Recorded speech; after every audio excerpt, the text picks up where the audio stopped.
Sekkene hvor igjen igjen? Sekkene, bagasjen. Ja, vi er inne fra sportsrevyen her.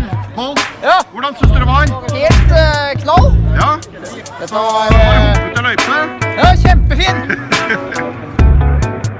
Yeah! Er det bra jeg skulle riste av det? Ta litt grann under teppet.